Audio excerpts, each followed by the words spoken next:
स्टेजवरील सर्व मान्यवर, खरं म्हणजे खूप जरा म्हणजे हे बदललेलं आहे, माहोल सगळा बदललेला आहे. म्हणजे मी ज्यावेळी इथे HM म्हणजे प्रिन्सिपल किंवा मुख्याध्यापक काय होतो त्यावेळी आमची नैना खूप म्हणजे विद्यार्थी दशेपासून मी तिला पाहिलेलं आहे. आज ती सचिव म्हणून आहे. आणि खरंच मला असं म्हणजे खूप या ठिकाणी मी खूप कमी येतो. म्हणजे रिटायरमेंट नंतर जो 32 वर्ष जो मुख्याध्यापक होतो त्यामुळे मला असं वाटायचं की जिथे जाईन तिथे मीच प्रमुख आहे की काय. त्यामुळे मला असं थोडंसं खूपच सुपर वाटायचं मी आहे असा.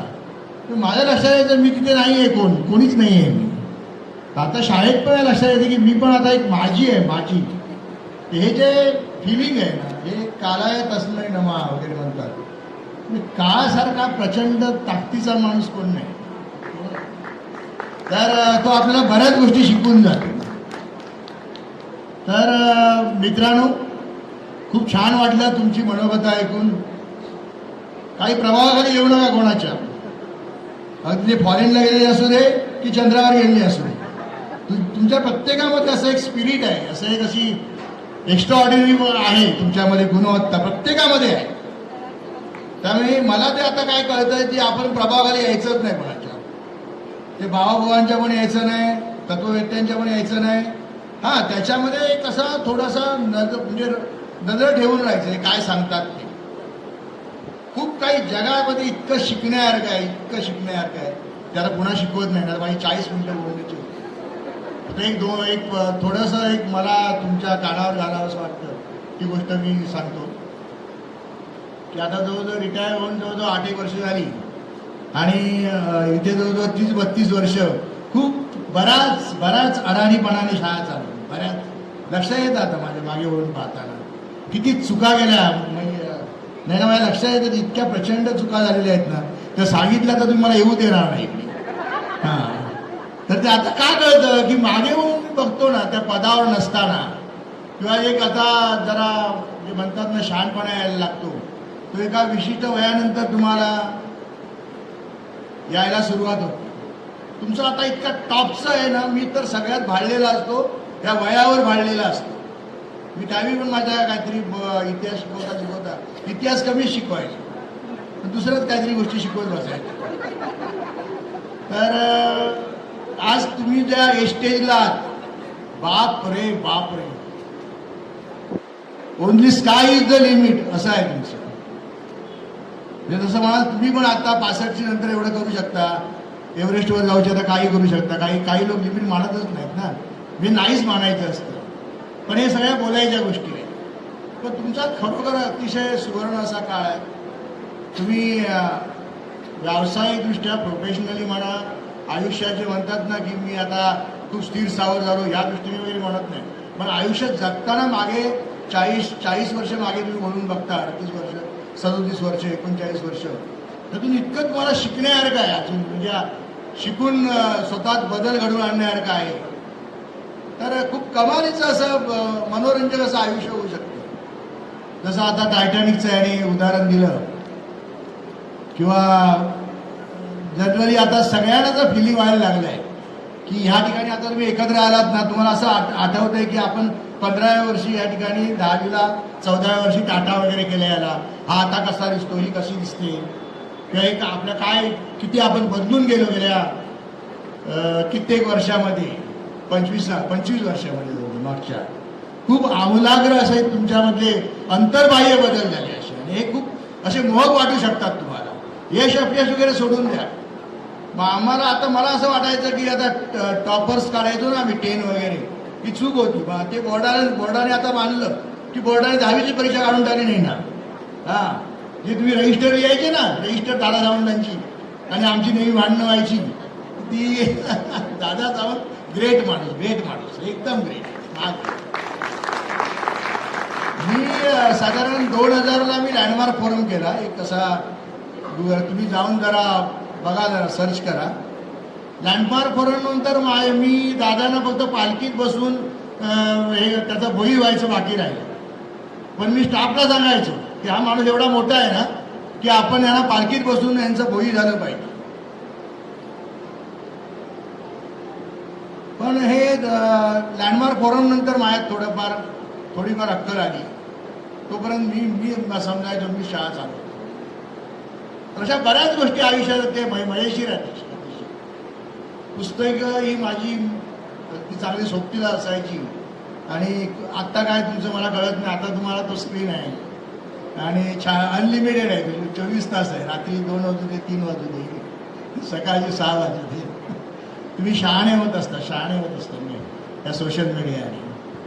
पण खूप असा गमतीचा काळ असा आहे तो. आत्ता मला एक लक्षात साधारण छोटीशी गोष्ट आणून द्यायची आहे ती तुमच्याशी, की आम्ही ज्या स्टेजला आहोत 60 नंतर हे बरेचसे आता त्यांना अजून वाटत नाही आम्ही रिटायर होणार. असे काही लोक असतील त्याच्यात होणार आहोत आपण होणार, पण ते नाही रिटायर होत आहोत. खूप असे इथे 25, 30, 40, 30 वर्ष आपण घालवली असतो. रोज दिवसात एका दिवशी तरी तुम्हाला आठवण येत राहणार. शाळा सोडणार नाही पीक्षा तुम्हाला. मला कधी कधी वाईट वाटतं आपण खूप वाईट वागलं पाहिजे होतं. रोज ह्यांना आठवण आली असते आणि शिव्या घातल्या असत्या. हां, तर तसं मला वाटत नाही. असं काय मी वागलो असेल असं वाटत नाही. पण आत्ताच्या घडीला नुकताच एक लेख वाचला. तो कधीच्याही एस्टेजला अनगा म्हणजे लक्षात ठेवण्यासारखं आहे की प्रायोरिटीज कशा असतात. मला वाटलं ते मी 60 नंतरच त्या प्रायोरिटीज असाव्यात का, किंवा 40 पण त्या असू शकतात. तर त्याचं असं म्हटलं होतं पहिली प्रायोरिटी आहे ह्याला, आरोग्याला. आम्हाला ते पटतंच आहे. आरोग्यासारखी मौल्यवान आणि म्हणजे सगळ्यात टॉपची गोष्ट दुसरी नाही. जे काय असायला हवं आपल्याकडे आरोग्य असायला हवं, मग सगळं आपल्याकडे येईल आरामात. त्यानंतर असं म्हटलं आहे की नातेसंबंध दुसऱ्या 2 नंबरला दिलेले आहे. मला एकदम लँडमार्क फोरमची आठवण झाली की मला कशाला नातेसंबंध. मला माझे मित्र आहेत, माझ्या मैत्रिणी आहेत, माझा नवरा आहे, माझी बायको आहे आणि आहे परिवार. पण नातेसंबंधांना खूप महत्त्व असतं. तुम्ही खूप म्हणजे 5 पैशाचा व्यवहार नसतो तुमचा घेणं मग खूप आनंदी होता तुम्ही. मला सकाळी मनीषा दिसली, मी खूप आनंदित झालो 2 मिनिटं. कारण मनीषावर तर इतका मी कावायचो कावणे शब्द माहिती आहे ना. हां, तर मनीषा माझं तोंड बघायला यायची नाही बऱ्याच वेळा. हां, असं व्हायचं ते मला या सगळ्या गोष्टी आठवतात. आपण आता म्हणजे तसा मी बरा वागलो असेल असं वाटते, पण मला कधी कधी वाटते, मला माझीच लाज वाटते. तर असा हा सगळा दुसरा प्रायोरिटी म्हटलं आहे की नातेसंबंध. खूप नाते. आमच्या एक मॅडम होत्या, मी त्यांच्यापासून शिकलो. नवनीतच्या त्या गवाणकर मॅडम यायच्या, गवाणकर मॅडम नवनीतच्या. त्या माझ्यासमोर बसायच्या, तासनतास गप्पा मारायच्या. मी काही हेडमास्टरशिप केलेली नाही. ती फर्डेबाज सही बोलला ना, योगेश ती सहीच मारत बसलो मी. काय तसं जास्त मी टेन्शन घेतलं नाही शाळेचं आणि काम तर अजिबातच नाही केलं म्हटलं तरी झालं. मी या 50 माझ्या लोकांच्या हुशारीचा, त्यांच्या कार्यक्षमतेचा, त्यांच्या अंगभूत गुणांचा मला मॅक्झिमम उपयोग करता आला. त्यामुळे मी वार्डामध्ये, झोनमध्ये किंवा उपनगरामध्ये किंवा अगदी चर्चगेट बाजू सगळे समारंभ आणि सगळ्या मिटिंगा अटेंड करत राहायचो. म्हणजे असं करायचं काम. कारण हे माझे सगळे हे असायचे म्हणजे अक्षरशः म्हणजे हात होते आणि डोकं पण. मला मॅथ्समधलं काय कळतं का, इंग्रजी मला येते का, मराठी समजते का, नाही. म्हणजे मी त्यातला हे नाही आहे, म्हणजे एकदम जाणकार नाही आहे. मग ही माणसं आहे, यांचा मी भरपूर वापर केला, खूप वापर केला. थोडीशी घाबरली पाहिजे म्हणून यांना जरा मी दम द्यायचो मध्ये एवढंच केलं. तर हे नातेसंबंध हे अतिशय महत्त्वाचे असतात. आणि त्या गवाणकर बाईंवर मी येतो. गवाणकर बाई काय करायच्या, पाटील बाई तुम्हाला सांगतो की त्यांना असं वाटलं आहे ना की म्हणजे आपली ओळख आहे म्हणून अशी. तर माझ्याजवळ बसायच्या आणि गप्पा मारायच्या, डबा वगैरे उडायच्या, खायच्या वगैरे, खुशाल 1-2 तास. तर त्यावेळी जो कोणी माझ्यासमोर येईल त्याला विचार की मॅडम तुमची मुलं काय शिकतात. मग ती जण 7वीत शिकतात. अजून नाही 7वीत एक आणि एक नाही, एक अजून शाळेत जात नाही किंवा दुसरीला आहे. मग तो पालव असाय त्यांचा असिस्टंट. त्याला सांगायचं की 2 सेट घेऊन ये. कुठल्या मीडियमला आहे का, अमुक मीडियमला 2 सेट आहे. ते 2 सेट तो त्या ह्यांना द्यायचे, त्या कोण मला भेटायला आलेला असायचं. असं एका दिवसात सगळ्यांनाच नाही द्यायच्या. तर मी याला सहज विचारलं नाही, मॅडम मी असं कसं काय करता तुम्ही? तर मला मी ज्या पदावर काम करते नवनीतच्या तिथे मला काही फ्री सेट द्यायची परवानगी आहे. मग तुम्ही अमुकालाच का देता पण असं? तर मला हे बघा आवड नाही. आपल्या संपर्कात जे येतात ना त्यांच्यावर काहीतरी असं आपलं ऋणानुबंध आहे किंवा काहीतरी आपला काहीतरी विधिलिखित असेल किंवा एक अशी एक घटनाक्रम असेल की ज्यावेळी तुमच्या या कार्यक्रमात उतेकर शुभांगी उतेकर हे करेल, काय करेल, अनाउन्समेंट करेल, जयश्री तुम्हाला फोन करेल की सर तुम्ही येताय का वगैरे, असं काहीतरी योगायोग असतो. आणि ज्यावेळी तुम्ही कोणाच्याही संपर्कात असता, आता मगाशी एक छान जोग म्हणण्यापेक्षा जोग असतो, गावड्याने सांगितलं की कटू आठवण म्हणजे काय, तर अर्थात तो विनोदच आहे. तर जो कोणी तुमच्यासाठी संपर्कात येईल ना त्याच्यावर तुम्ही फिदा व्हायचं. फिदा म्हणजे फिदा नव्हे, म्हणजे असं काय तुमच्याकडे असेल नसेल किंवा जी तुमची अक्कल असेल, तुम्हाला देणार काय असेल, त्याचं दुःख जाणून घ्यायचं असेल, त्याला काय मदत करता येत असेल तर तुम्ही ती करा. कधी तो तुमच्या रेल्वेतला 5 तासाचा 2 तासाचा प्रवासी पण असतो. हे त्यांचं तत्त्वज्ञान मला आवडलं आणि तो मी काय लँडमार्क फोरम केला होता त्याच्याशी पण मी जोडून बघितलं की बरोबर आहे, हेच लाईफ आहे. ना आता दुसरा मंत्री आला असता ना आपल्या शेजारच्या सीटवर, मला जे तुम्ही मिळालात मॅडम इथे जवळजवळ 20-25-30 वर्ष, त्याला एक काहीतरी एक घटनाक्रम आहे. दहा सावंत कुठेतरी असरोंडीसारख्या गावावरून इकडे येतात, कणकवलीचं नाव घेऊन इथे शाळा काढतात, या शाळेतून 100-1 जण इथे नोकरी व्यवसायाला लागतात, त्यांची जवळजवळ 500 माणसांचं कुटुंब या ठिकाणी. तुम्हाला सांगतो योगेश की आज सिनियर कॉलेजचा जो प्रोफेसर आहे तो असिस्टंट कलेक्टरचं स्किल घेतोय. लक्षात घ्या, इतका शिक्षकांना, एडेड शिक्षकांना चांगला पगार या 5व्या 6व्या 7व्या 8व्या वेतन आहे त्यांना लिहिता पण येणार नाही, म्हणजे आकडा एवढा देणार आहे सरकार देणार आहे. अर्थात हे कोणाकडे होतं असं फक्त शासकीय शाळांमध्ये. त्यात ही आम्ही लोक भाग्यवान की आम्ही 60 ते 80 मध्ये जन्माला आलो. आता नोकरी मिळवणं सोपं नाही. यांच्या 2 लेकी शिक्षिका आहेत, त्यांना विचारा काय टॉपर्स आहेत त्याही त्या कुठेतरी जॉईन झालेले आहेत. आता आमच्यासारख्या नाही, आमचं क्वालिफिकेशन काय होतं की दादा सावंतांच्या शेजारी राहायचं, हेच आमचं क्वालिफिकेशन. त्यामुळे आम्ही झालो इथे मास्तर. बरं जाऊ दे. दुसरी प्रायोरिटी काय झाली होती की नातेसंबंध. पहिली आरोग्य, दुसरी नातेसंबंध आणि तिसरी ज्ञान म्हटलेलं आहे. ज्ञान, हा माहिती नाही, ज्ञान म्हणजे माझं आरोग्यच नसेल, ज्ञान आहे, ज्ञान भरपूर आहे मला, उपयोग म्हणजे तर तुला उपयोग नाही, लोकांना होईल थोडाफार. तिसऱ्या प्रायोरिटीमध्ये ज्ञान दिलेलं आहे आणि 4थ्या प्रायोरिटीवर पैसा गेलेला आहे. हे मी माझ्या मुलाला बोललो ना, फेल आहे तुमचं. तो पैसाच नसेल तर काय धोंडे, पैसा पहिला प्रायोरिटी पाहिजे. म्हणजे बरोबर तुझं वय आहे ना ते तसंच सांगणार तुला की पैसा पहिला पाहिजे, नंतर मग बाकी सगळ्या राहायच्या गोष्टी. तुम्ही मला सांगूच नका बोलला आता, या आक्रमच सांगू नका.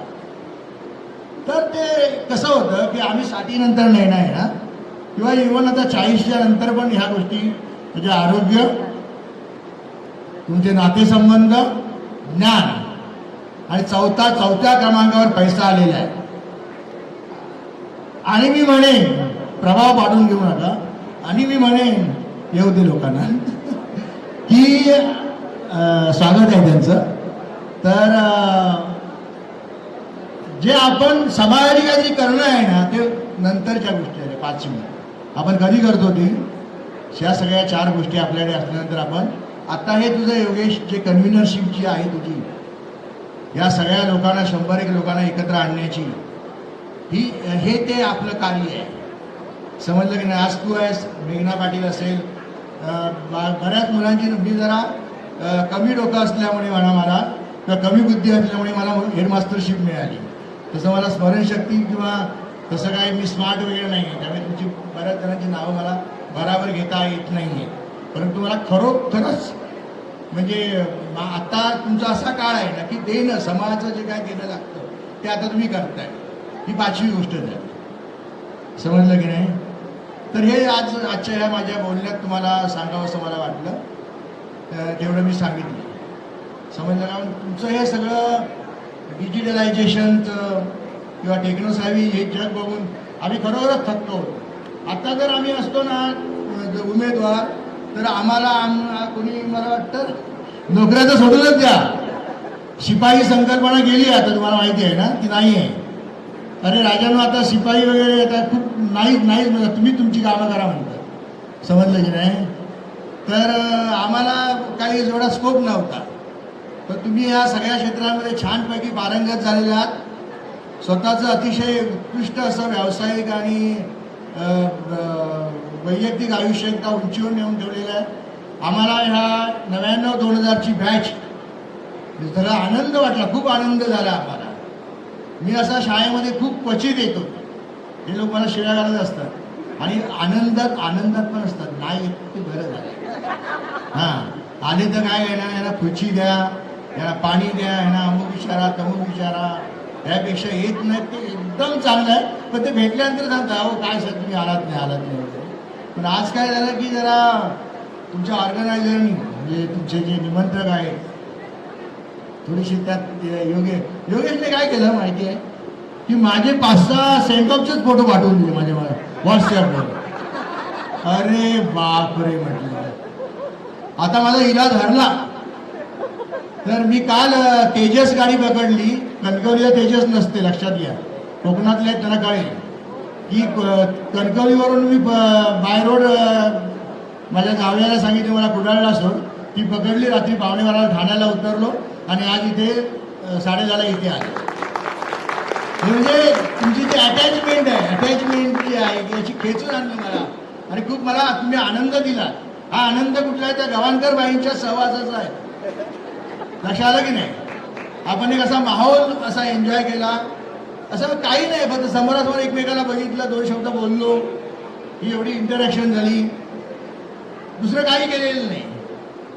तर ह्या सगळ्या गोष्टी पैशाने वगैरे नाही विकत घेता किंवा पैशाने विकतच घेता येत. तर आज आमच्या तळेकर बाई मला मगाशी ओळखलं तुम्ही माझ्याबरोबर होता त्यावेळी मी तुमच्याकडे म्हणजे काही काम नसायचं माझं असं. पण असं तुम्ही माझ्या एक फॅमिली मेंबर आहात हे मी कायम लक्षात ठेवलं आहे. कदम मॅडम असू दे आमच्या आशा कदम मी आत्ताच बोललो की नैनाला की आशामध्ये शेवटच्या 20 वर्षात एवढा मोठा बदल घडून आला की आम्हाला कधी तो विचार करायला लावला. पहिली जी आशा होती आणि नंतरच्या 15-20 वर्षातली आशा याच्यात प्रचंड बदल झाला. तिने शाळेसाठी विशेषतः आमच्या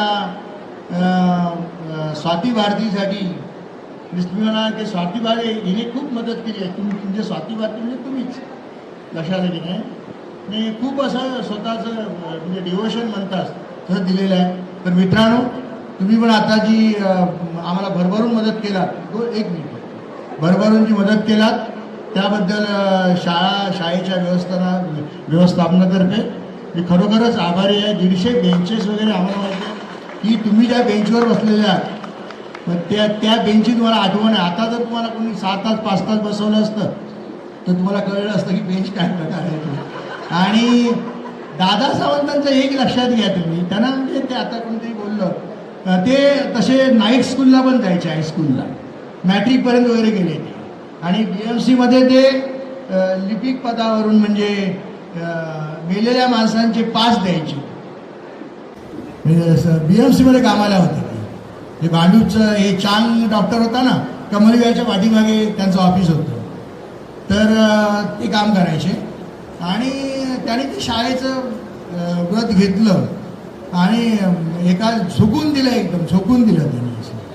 आणि त्या सगळ्याचे लाभार्थी आम्ही आहोत लक्षात घ्या. आणि आज आपण एकत्र आलो त्याला कारण दादासाहेब.